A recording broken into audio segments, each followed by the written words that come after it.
Yo tout le monde, bienvenue sur la chaîne de...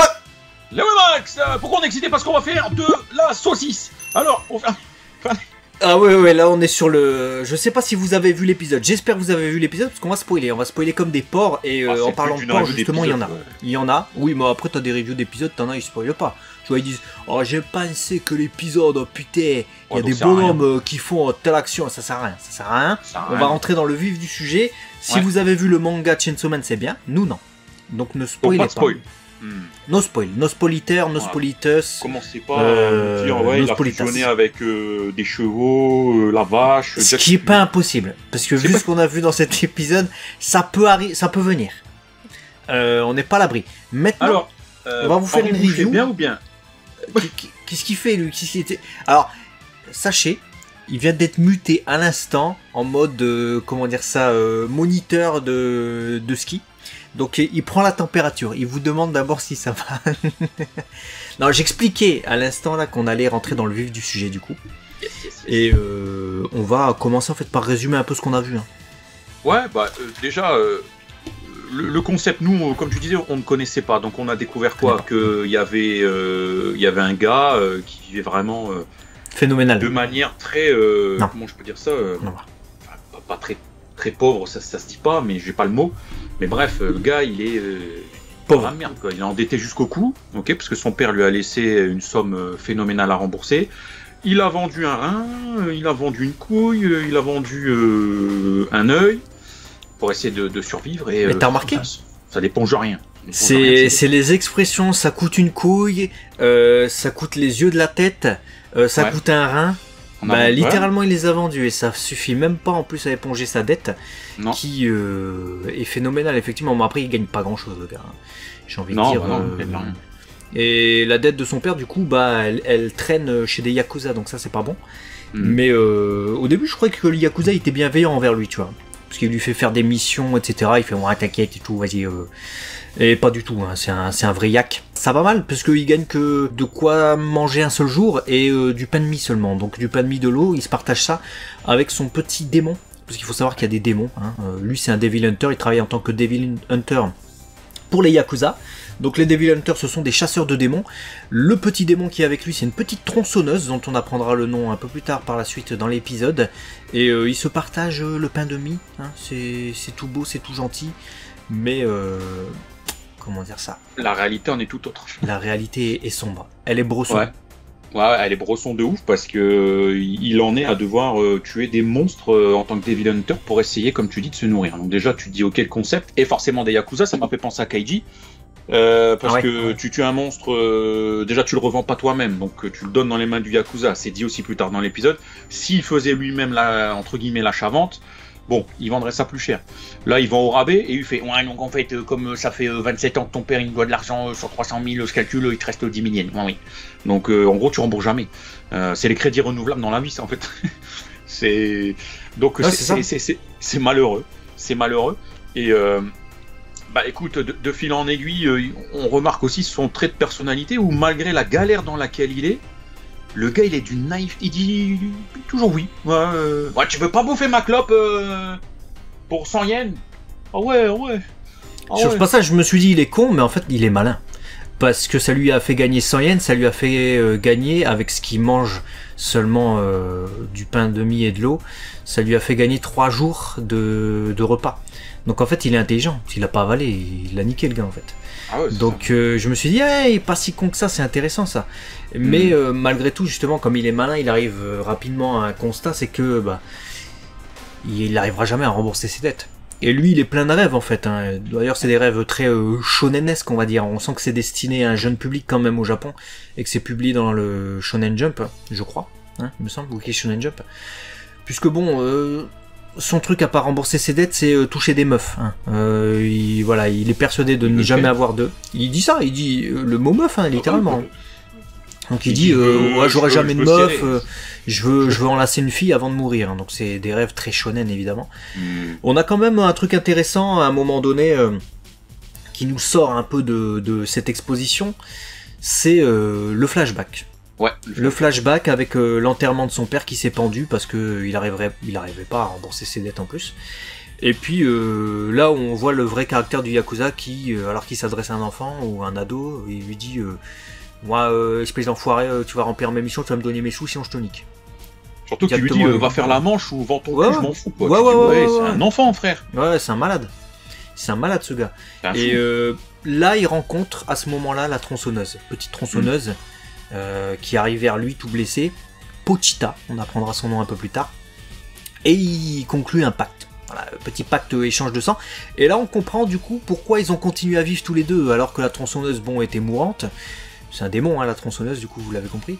Et lui il voulait se tuer parce que voilà, rembourser des dettes au prix à payer chez les Yakuza c'est peut-être pas la meilleure vie quoi tu vois. Mais finalement ils se sont dit on fera tout pour survivre et pour exaucer ce souhait, ce rêve que j'ai. Lui il veut des meufs vous l'avez compris. Voilà comment commence un peu l'aventure de Denji, parce qu'il s'appelle Denji. Denji, ouais. Et du coup, dans ce pacte, on découvre que les démons ressuscitent, ou du moins se guérissent en buvant le sang.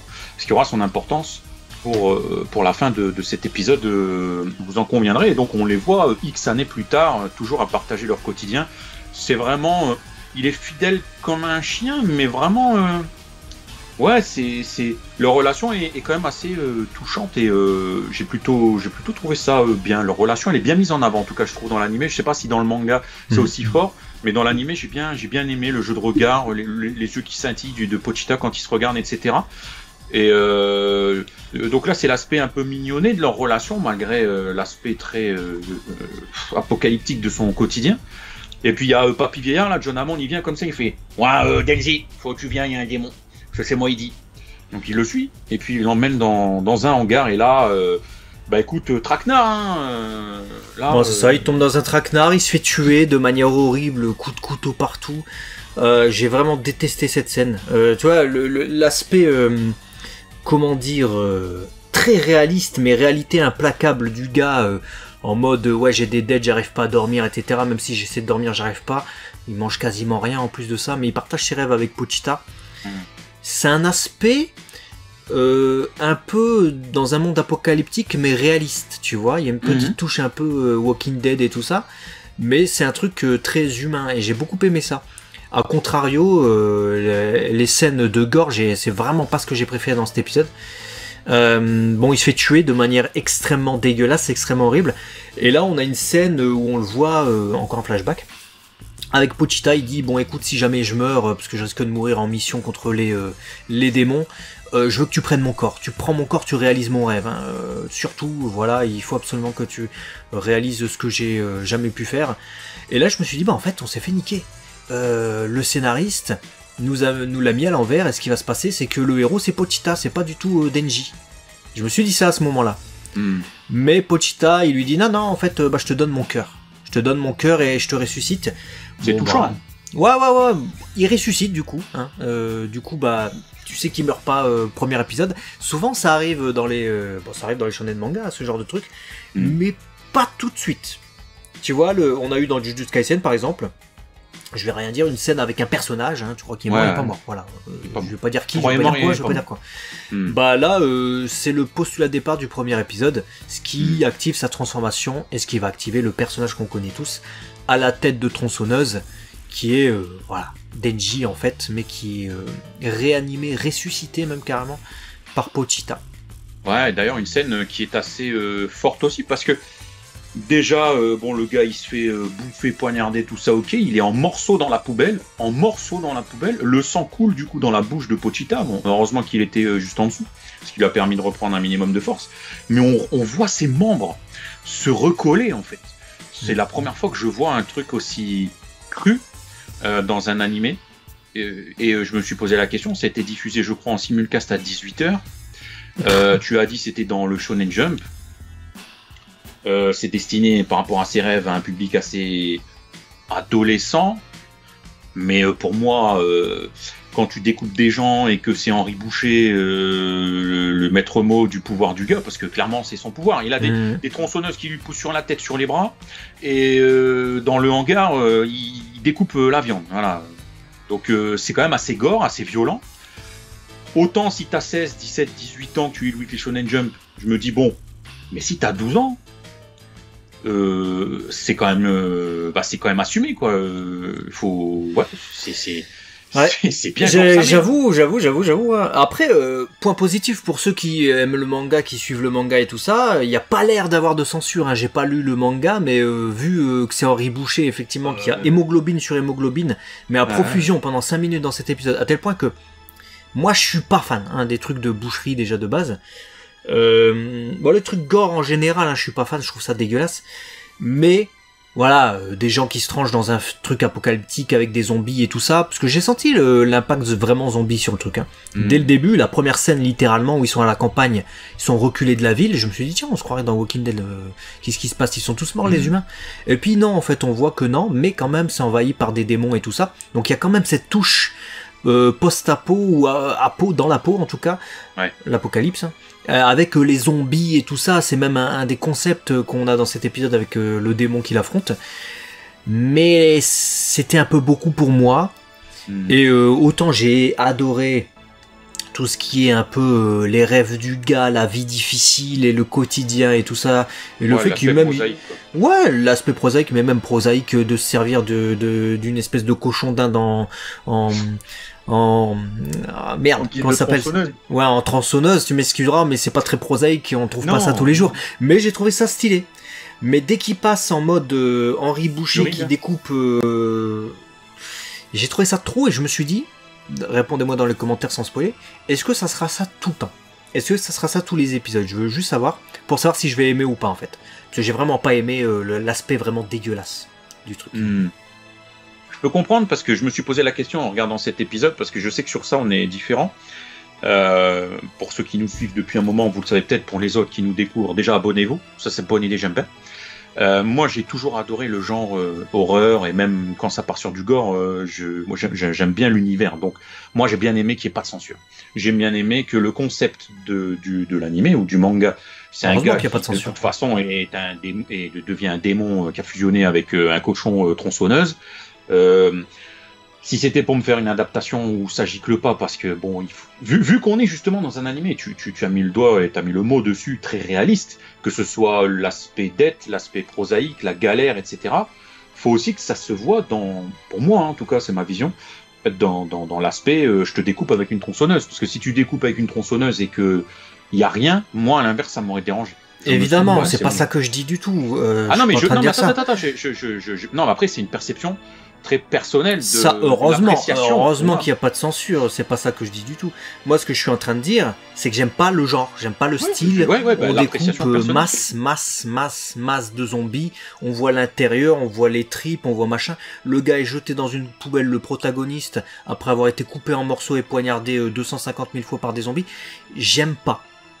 Alors c'est pas censure, moi je suis content que ce soit pas censuré, je déteste la censure. C'est le style, c'est comment t'as écrit ton manga. J'aime pas que t'as écrit ça dans ton manga. Visuellement, moi, ça m'est dégueulasse, ça m'est répugnant. Moi, j'aime bien les belles choses. Là, on est sur un truc écœurant avec des zombies, des machins comme ça. Je regarde des trucs de zombies, y a pas de souci. Mais quand c'est quand ça dépasse un certain seuil, après, trip sur trip, hémoglobine sur hémoglobine, c'est pendant 2 minutes d'épisode, c'était juste pour cracher du sang. C'était juste pour cracher du sang. Peut-être même plus que 2 minutes, t'es généreux. Parce que, en vrai, si tu veux faire... et ça peut être même carrément un atout scénaristique. Si tu veux faire ton protagoniste tellement fort, tellement stylé, quand il vient d'apparaître, en une fraction de seconde, il règle le truc, tu vois. Tu peux faire durer ta scène 10 secondes, voilà. En 10 secondes, il arrive, tac, il tranche le monstre en deux, il fait une rotation et il coupe tous les zombies, c'est fini.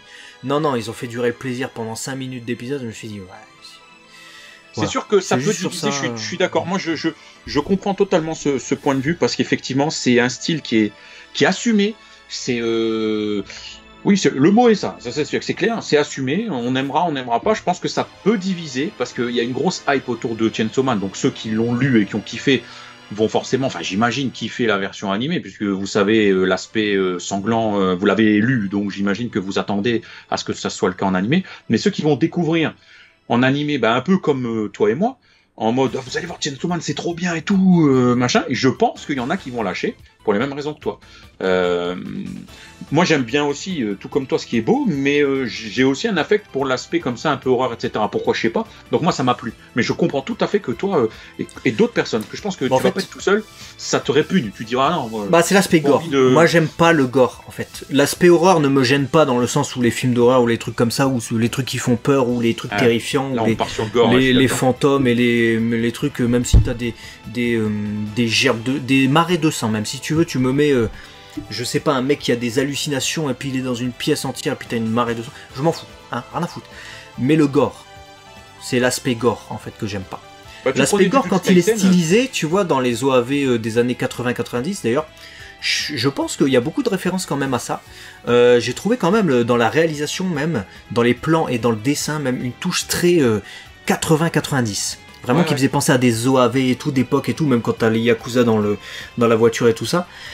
Mais de la même manière où c'était stylisé peut-être dans les années 80 avec le cellulo et ça faisait pas très réaliste, là comme on est dans un ton peut-être un peu plus réaliste au niveau des couleurs et un peu plus moderne et ça mêle de la CGI et tout ça, bah c'est trop gore sur gore pour moi. Hein. Pour moi, hein, encore une fois, ne vous détrompez pas. Hein. Oui, mais ne vous détrompez pas. Je sais que dans les commentaires, il y en a, ils adorent et du coup ils vont dire oh non mais je pense que... Ouais, non, tu dis n'importe quoi. Je dis pas n'importe quoi. Je dis mon sentiment. Mon sentiment, c'est pas n'importe quoi, c'est mon sentiment. Mais ton sentiment, ça va être le tien et ça sera pas n'importe quoi non plus, tu vois. Chacun a une appétence différente par rapport au truc. Mais moi, du gore sur du gore pour du gore, voilà. Fin de la parenthèse, je voulais juste dire que j'espère que c'est pas ça tout le temps. Bon, après, on verra bien, effectivement, on n'a pas lu, donc je peux pas te répondre plus, mais vu ce qui se passe à la fin, bon, il se fait serrer par une meuf, il est content, puisqu'on a le département de la sécurité publique, là, des chasseurs de démons, et t'as une nana aux cheveux roses qui débarque, qui l'apaise, et du coup, qui l'embauche comme son linge domestique, mais bon, un chien domestique de cette... c'est ça aussi qui est cruel, c'est que être chien domestique de la haute, entre guillemets, c'est mieux que d'être limite libre dans les bas-fonds, quoi. C'est très paradoxal, en fait, et très réaliste pour certaines choses aussi. Mais du coup, elle va l'embaucher en mode, bon, bah, tu vas venir faire le sale boulot avec moi, j'imagine. C'est son boulot. Donc, je pense qu'on va être amené à être confronté à d'autres démons et du sang. Le concept du gars, c'est une tronçonneuse. Bah ouais, le concept du gars, c'est un gars tronçonneuse. Donc, c'est sûr qu'il va tronçonner des gars tout le manga. Mais si c'est pour entendre tout le manga... et que toutes les 5 minutes d'épisode c'est de la boucherie comme j'ai vu là dans cet épisode, moi je sais que c'est pas mon délire. Voilà, je sais direct que ça va pas être mon délire. Et déjà à la fin de l'épisode, je me suis dit, ah bah ça y est, il a exaucé son souhait. Je me suis dit, fin de l'épisode 1, bah il a réalisé son rêve.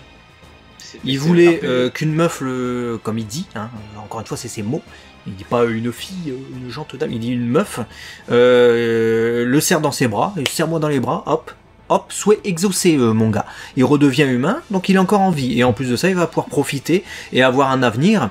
Et en plus de ça, il va pouvoir manger le petit déjeuner dont il rêvait, c'est-à-dire pas que du pain tout seul, mais du pain avec de la confiture, avec du beurre, et en plus avec plein de trucs dont il s'y attendait même pas, hein, qu'elle lui révèle en fin d'épisode. Nous, il y a une salade, il y a du café, il y a peut-être un dessert, etc. Lui, il était émerveillé, le gars. Mais je me suis dit, bah ça y est, fin d'épisode, soit exaucé, c'est fini. Fin de série, c'était cool. Enfin, c'était cool à part ce que j'ai dit. Pas par la charcuterie, ouais. Mais ça dénonce aussi, c'est ça qui est pas mal aussi, c'est que ça remet un peu, je trouve, les choses dans leur contexte. C'est-à-dire que dans une société où parfois l'opulence des riches est confrontée aux plus pauvres, ben pour les plus pauvres, parfois simplement mettre de la confiture sur une tartine et tremper dans le café, c'est un luxe. Et ça dénonce un peu en fait, parce que ça existe, hein. Je veux dire, il y a des gens, tu leur donnes ce qu'ils souhaitent, ils sont heureux, hein. Faut pas oublier, hein. Mais même peut-être même pas dans le... C'est peut-être même pas voulu de dénoncer. Je pense que c'est plus pour faire réfléchir, j'ai l'impression, puisque il met en perspective sa vie qu'il avait, qui était totalement misérable. Et il se dit, ouais putain, j'ai même pas pu profiter, en fait j'étais content avec toi, Pochita. Alors que tu vois, il était dans la détresse et le malheur le plus absolu, le gars. Mais il met ça en parallèle même avec ce que veulent les gens qui sont possédés par le démon en face de lui, qui les a transformés en zombies. Hein. C'est-à-dire qu'ils aspiraient à mieux. Et il se dit, ouais, en fait, c'est la nature humaine, en fait. On aspire tous à mieux, en fait. Et quel que soit notre train de vie, quelle que soit notre position dans la vie, qu'on soit totalement pauvre ou qu'on soit super riche, ou heureux ou malheureux, et ben en fait on aspire toujours à mieux. Donc on garde toujours ce qu'on n'a pas. Et ça, j'ai trouvé ça très intelligent. Je trouve que c'était la note la plus intelligente de l'épisode, et le truc en fait qui m'a fait passer un peu la pilule, on va dire. Il y a l'animation 2D qui est extraordinaire. Je trouve que l'animation 2D de cet épisode, elle est vraiment ouf. Le générique, faudrait en dédier une vidéo, parce qu'il y a vraiment des trucs à dire. Et l'animation 3D, par contre, je trouve qu'elle s'intègre bien, mais on la remarque quand même. Qu'est-ce que tu en as pensé de ça, de cette animation? Moi, j'ai trouvé que par moments, effectivement, on remarquait, mais ça m'a pas sorti de l'épisode, parce que je l'ai trouvé plutôt bien inséré grâce à la gestion de la lumière, je pense. Parce que sur l'aspect 2D, il y a beaucoup de jeux d'ombrage, ci et là, je trouve, et ils l'ont répercuté sur la CGI.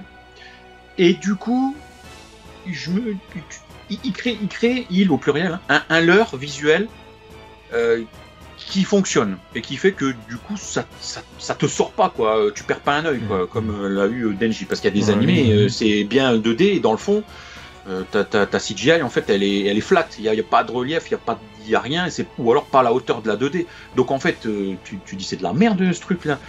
Là c'est plutôt bien géré, donc j'ai été agréablement surpris, en espérant que ça soit pas juste on met le paquet pour l'épisode 1 et puis après ça décline. Ouais, c'est ce que je pensais aussi, parce que le tout début de l'épisode, la CGI, tu ne la remarques presque pas. Quand il se dirige vers la porte et tout ça, bon, tu vois que ça fait 3D, mais tu ne la sens pas en fait. Visuellement, c'est très très bien rendu, la CGI, on la remarque presque pas. Pendant le combat, on la remarque un peu plus. Donc à voir si pendant les autres épisodes, ça va être aussi comme ça va être en décroissance. C'est-à-dire qu'on va la remarquer de plus en plus et il y aura beaucoup moins de soins apportés parce que c'est pas le premier épisode. Là où le premier épisode d'un animé, généralement, on met la qualité. Le paquet, voilà. Est-ce qu'on a terminé? Bah ouais, je pense que tout était Allons-y. Bon. Voilà, dites-nous ce que vous en avez pensé. Pour le coup, si vous découvrez Chainsaw Man, comment vous l'avez vécu? Plutôt comme moi, plutôt comme Léo, voilà. Si vous êtes lecteur, pas de spoil s'il vous plaît, no spoil, sinon c'est delete. Mais donnez-nous votre avis. Est-ce que l'adaptation pour vous est bonne ou est-ce que vous êtes déçu? Parce que c'est possible, nous on l'a pas lu, donc peut-être qu'en fait on pense que c'est bien, mais peut-être que ça pue la merde. Donc, ouais, peut-être. Hein. T'imagines, voilà. Ça se trouve, c'est hyper différent du manga, on sait pas. T'imagines, c'est pas assez gore pour le manga, je rigole. Si c'est pas assez gore, abusez pas. Après, un manga, je trouve que l'aspect graphique est peut-être comment dire, la violence esthétisée ou le sang ou peut-être la mise en scène. Peut-être plus beau à regarder sur des pages plutôt qu'à vivre dans un animé comme ça où en plus ça mêlait de la CGI, donc ça avait un aspect semi-réaliste.